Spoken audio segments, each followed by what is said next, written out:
Hi everyone, it's Bernard on behalf of Movie Game Nostalgia here.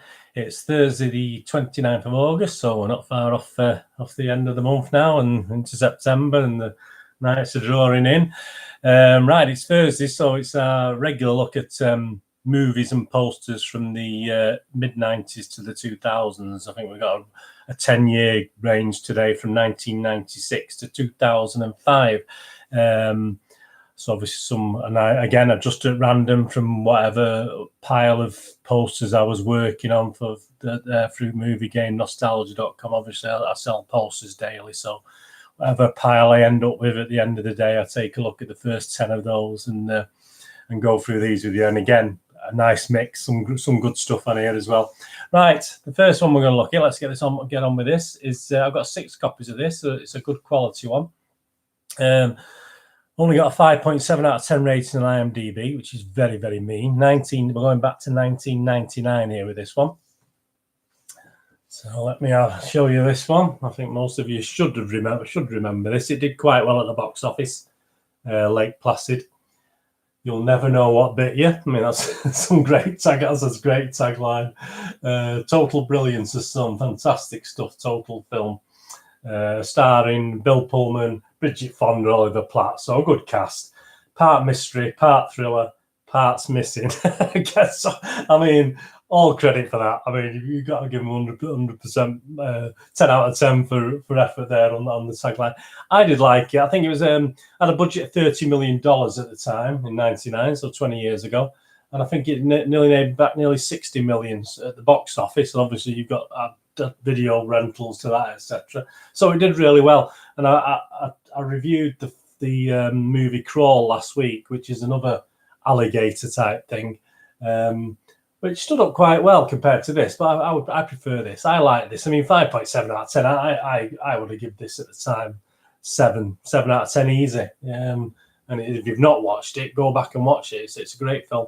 And a little bit of trivia here: the guy who created the crocodile or alligator, I'm not sure, I would say it's an alligator, that because of the round nose, was Stan Winston, who obviously created the creatures for Alien and Jurassic Park. So, you know, good. I mean, it's a great, if you haven't seen that, go back and watch it. And there was actually some spin-offs as well. There's 5 made-for-TV spin-offs, so did all right. But great poster. I mean, that's a great poster. That's a favourite poster of mine. That's Lake Placid.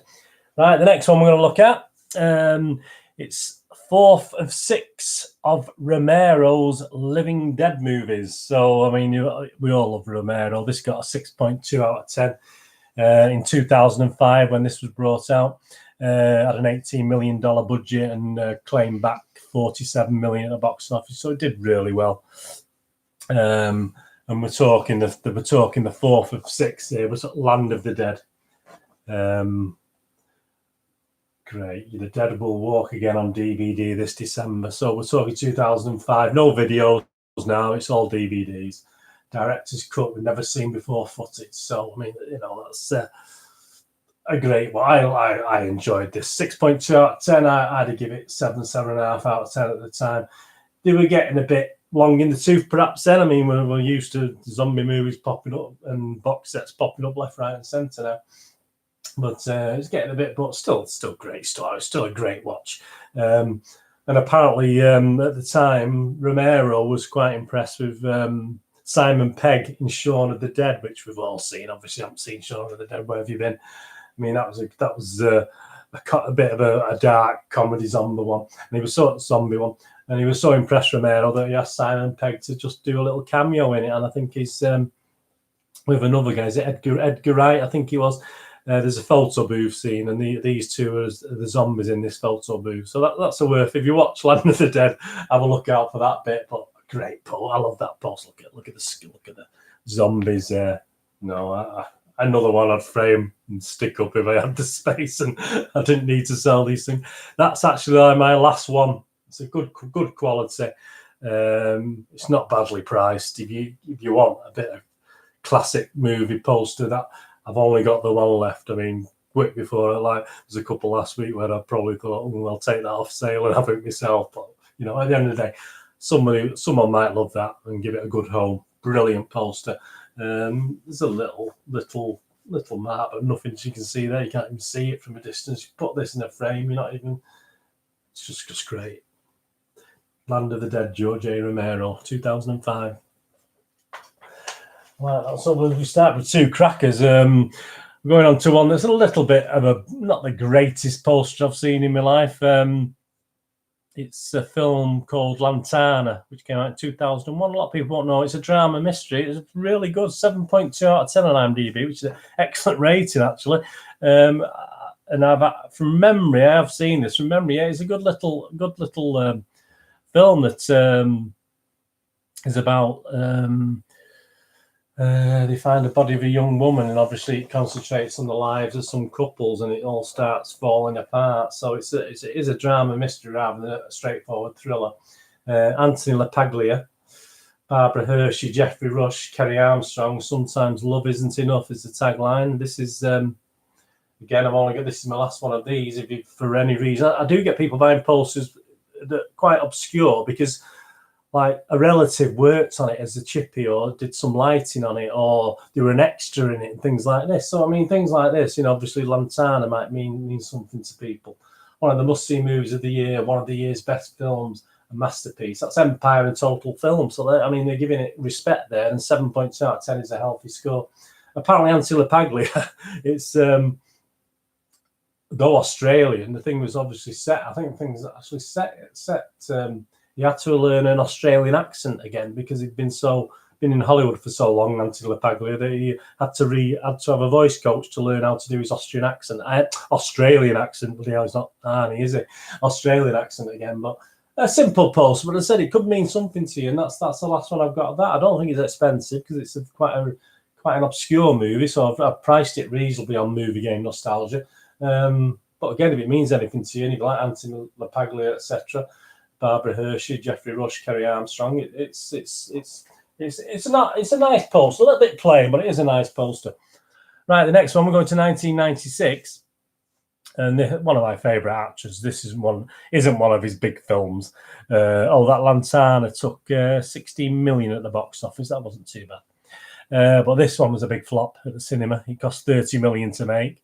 Probably on food for the animal in it when you see it, and it only gained about 8 million back at the box office. Obviously, it may have made money on it's 1996, so it would have been video at the time. Obviously, it may have been released on DVD. I'm not sure, but we're talking Bill Murray, larger than life. I mean, it's only getting 5.6 out of 10 on IMDb, but if you like Bill Murray and you like silly things, I quite liked it at the time. I remember. Shrunk loads of fun, a journey you'll never forget. I've got 3 of these. Good. A little bit frayed the edge there, but if you just slice 2 or 3 millimeters off, I mean, if you buy one, I can ask me to do it. I'll do it for you before I send it. So it's still a good quality. What interesting on this really, he gets left this. Basically, the story is he gets left this elephant in his will, in a will of a relative. So then Bill Murray, obviously the fun of him getting it back home, etc. But if you've not seen that, and it's great for the kids as well, the kids would like that film, especially if they're into elephants. But there's not much more to say on this. It was a bit of a flop at the cinema, but it's Bill Murray. It was good fun. Right, the next one. Now, this is another one that didn't do too great. Another big flop at the cinema. And when you look at the cast, you may be a little bit surprised. But again, it went a little bit under the radar, and it got 7 out of 10 on IMDb. So it was well critically acclaimed, and a lot of people liked it who did actually bother to go out and watch the thing. We've got 5 of these, excellent quality again. The Last Castle. Now, this one you might not have seen. I mean, this one might have snuck past you. In 2001, this. A castle can only have one king. Robert Redford, James Gandolfini, Mark Ruffalo, and Delroy Lindo. Well, cracking cast. They're all there. The pictures of them all there. And it's basically it's a military prison. And we've got the standard nasty horrible warden, and obviously Robert Redford plays a general who's been sent for various reasons to this prison, which you find during the film, and obviously takes this general on. It's a feel good film. It's a lots of action in it as well. As I said, it flopped badly at the cinema. 72 million budget, and it only made 28 million box office. Would have made money obviously on DVD, etc. But no, I mean, it is a great film. Get out and watch that. And that's one that, as I said, may have gone under your radar. Robert Redford apparently had to salute in this. It took him ages apparently to learn how to salute. So so that was, his acting was fine, but he couldn't salute. So it took him a long time to learn how to salute apparently. No, that's a good poster, isn't it? Look at the action, the helicopters, the prison, the watchtowers, the fire, and obviously Robert Redford. Well, what can you say? I mean, that's a must for fans of Robert Redford, at least. Like that. Right. The next one, see, that was called, so we've had Last Castle, and we're going to have another couple of Last films. As I say, these come out alphabetically, so you do get the thing. Now, this is a superb film. This was very underappreciated, I thought, at the time, back in 1996. I don't have the box office figures on it, but it didn't do very well at all. But wow, I mean, it got a 5.7 out of 10 on IMDb, and I don't know why. I thought it's a cracking film, very poignant, very powerful. Well, it says there, powerful, provocative. Sometimes justice is a crime, and it's obviously a woman on death row, obviously, is visited by a journalist, and obviously they strike up a rapport as he's trying to get to the bottom of what happened and why she's there, etc. As I said, it didn't do great box office. It's only got a 5.7 out of 10 rating on IMDb. I thought it's better than I would have thought. 6.5 at least on this one. Sharon Stone's excellent. A lot of people like Sharon Stone. How can you, so what? I mean, if you like Sharon Stone, this again is my last copy, good quality. My last one again. So, if you like Sharon Stone and you've not seen the film or you like the film, get the poster or watch the film. Go back and watch the film. I thought it was a great film. Yeah, very underappreciated. Simple poster, black and white with a bit of red, but that says it. That's some simple is more. Less is more sometimes. Great poster. That's Last Dance. The next one is probably the least favourite of my films. Obviously, at the time, it was a basic B-move actioner, I think, in 1999. So we're talking the time of videos again. Not got a bad cast, if you like these actors. The Last Marshal only gets a 5.3 out of 10 rating IMDb. I'm not going to argue too much with that, actually. But if you like Scott Glenn, William Forsythe, it's worth a look there. The Last Marshal. Basically about an FBI, I think, a marshal in the United States, and he's a very foul-mouthed and aggressive and horrible person, not a very likable character. But nice poster. I do like the poster. I'll be honest with you, I'm not sure of the other two actors on here, apart from Scott Glenn, but that's my fault. I haven't read up on it or found out who it is. Please forgive me. So, but nice poster. Last Marshal. I do have 5 of those, so we're not sure on that. And again, it's one of these where 15 TBC to be certified or to be confirmed. I was never quite sure what TBC was. So obviously at the time that they got the poster out, the BBFC hadn't give it a rating, but nice poster. And if you have these actors have got significance to you, even better. I've got 5 copies of that, good quality. The next one, now this is a cracker. This is probably the biggest box office of all the films we're looking at today. There's a couple of little marks on the posters, and I've checked them all. I've got 10 of these, and a little. You can see if it comes out on the camera, but there's like a little. See the little white there? There's a little bit of like if you look at the back, there's actually a little dint in the poster. Obviously, you put that in a frame and have it in the distance, and perhaps you put a little coloured pen on that. It'll probably get it out. I mean, it's such a shame because, I mean, you're talking massive, aren't you? You're talking Tom Cruise, you're talking The Last Samurai. I mean, what more can you say? The director of Legends of the Fallen Glory. Buy it on DVD, video from the 7th of May. So we're still talking video times here. It's 2003, which is the crossover periods. As I say, I've checked all the posters. There's a little bit they got a bit of damage somewhere on the line, but you can see it's still excellent quality. Put that in a frame, you won't really notice it. Say, put a little bit of coloured pen on there, you probably won't notice it unless you look really closely.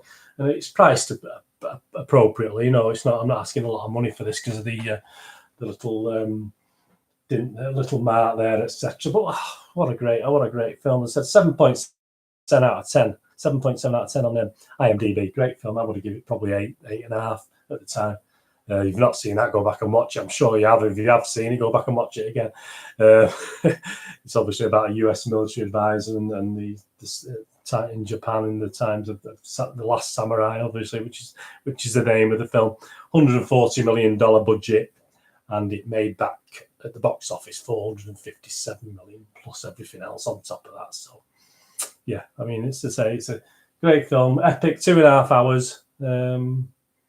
You've got to watch that. I believe Tom Cruise spent 2 years preparing for this with sword play and learning the Japanese language. So you get what you get out. He got out of it. What you reap what you sow. We put the effort in, and we end up with a great film, and we end up with a great poster. Right, not many left now. On to the last two. Next one, we've got another last film. The last. Now this is a bit like Last Marshal, a bit more obscure, but it was a good film. Only got a 5.6 out of 10 rating on IMDb, which is a little bit harsh. From the writer of Terminal, Catch Me If You Can, and Rush Hour 2. So, I mean, you're getting that sort of comedy, sort of romantic drama, thriller thing. And look at the cast. I mean, you probably missed this one, as I said, rent it on DVD. So we're talking 2004, so no video now. Matthew Broderick, Alec Baldwin, Toni Collette, Callista Flockhart, Ray Liotta, Tony Shalhoub. I mean, it's just one of these sort of things. It's set in Hollywood, and there's an FBI guy goes undercover to try and catch out some mobsters. So you know what you're getting. You're getting a silly sort of funny thriller thing. There's a few of these about. Well, this obviously was one of the older ones that you may have missed along the line. I think it's worth a watch. 5.6 out of 10 on IMDb. I would give it 6.5 perhaps. It's worth a look out for that. Stream it. It'll be on the. I'm sure that'll be easily accessible on the internet. Go and get that. Great poster if you like those characters about Alec Baldwin, Collette and Toni, and Matthew Broderick there. Flopped badly, I think, at the cinema. It cost about $8 million to make dollars, and probably got about $500,000 back. I'm sure it made up a little bit on video and stuff, but such a shame. It's not bad. It's one you may have missed, but it's worth going back and having a watch if you like the daft sort of, mobster sort of things, that sort of style of film. No, I like that. It's very bright, nice poster. And the last one of the day, a little bit of an obscure one again. Originally, Winona Ryder and Natalie Portman were choked into star in this film.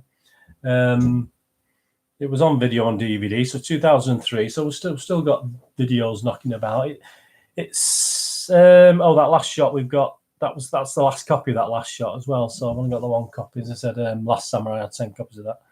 The Divorce, this is called. I've only got a couple of these. It's because it's a sort of white thing. It gets a bit yellowy. This isn't too bad. There's a bit of yellowing on the corner there, but it's still a nice. And in fact, there's yellow on the thing, which is meant to be. So it probably makes it so you probably wouldn't even really notice that. I mean, Eiffel Tower, Kate Hudson. So as I said, Winona Ryder and Natalie Portman were originally starring, but obviously Kate Hudson and Naomi Watts stood in instead.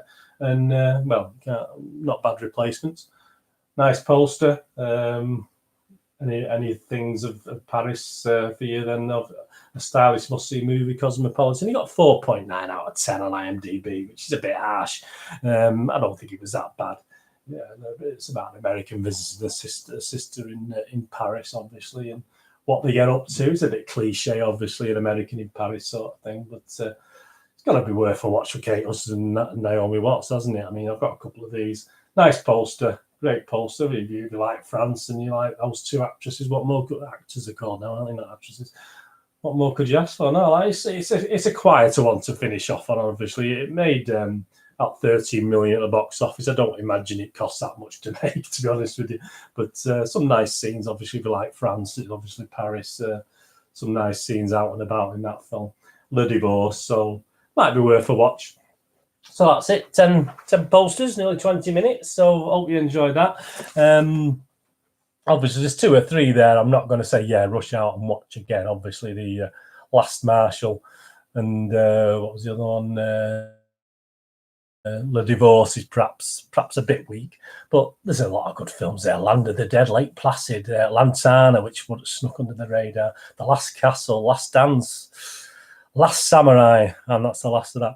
Anyway, some great films. I hope you enjoyed it. Give us a thumbs up, subscribe if you can. Tell your friends, obviously, they're into this sort of thing. Tomorrow I'll be looking at things, films and box sets that you might have missed on the BBC iPlayer. We all pay a TV license, so let's get some money out of it. And it's interesting how many people just forget about it. And, you know, you suddenly go on, you look at the film list, and there's 10 or 15 films there, of which 7 or 8 you may not have seen and are worth a watch. So I'll go through that tomorrow anyway on Friday. So push the bell notifications for this. So it's burning in YouTube. I've started to put everything in playlist now. So if you want movie reviews or board game reviews or whatever, it's easy to find what you want. And obviously all the later ones are always first to pop up, and you can watch back at the other ones at your leisure. That so please do that. And a couple of quizzes. Obviously there'll be another quiz in a couple of weeks. People are loving those, obviously, which and I enjoy doing them. Like I enjoy all this, to be honest with you. On Twitter, I'm at nostalgia_movie. On Facebook, you can get me at Bernard Deneen with links to moviegamenostalgia.com. Have a go on there, have a look around. I'm adding to that all the time, working on that. Have a look at it. Anything you're after, posters, DVDs, get board games, and if they're not there or they're out of stock, just get on to me. I'll let you know what's going on, either by message, through the email, or obviously through Twitter. I think that's about it. So hope you enjoyed that. It's Friday tomorrow, so we're on to another weekend. The weather's nice today again, by the looks of it. I've to go out and get a new phone now. Actually, I've got a little deal on at the EE shop, so I'm going to sort that out today. So hopefully that'll work out all right. I don't like getting new things because I'm quite, once I've got something, it's like eBay things and stuff that you have a page or and then all of a sudden they change layouts and things. So I'm not good with new, once I get used to them, I'm fine. But I just the thought of I've got my tried and trusted phone, and now I've not got to get onto another one, which is obviously far superior. But anyway, that's my problem. Hope you enjoyed that. So say, give us a thumbs up and tell other people about me, about the YouTube channels, and I hope it's good fun for me, and I hope it's good fun for you. And I'll see you all soon. Have a great one.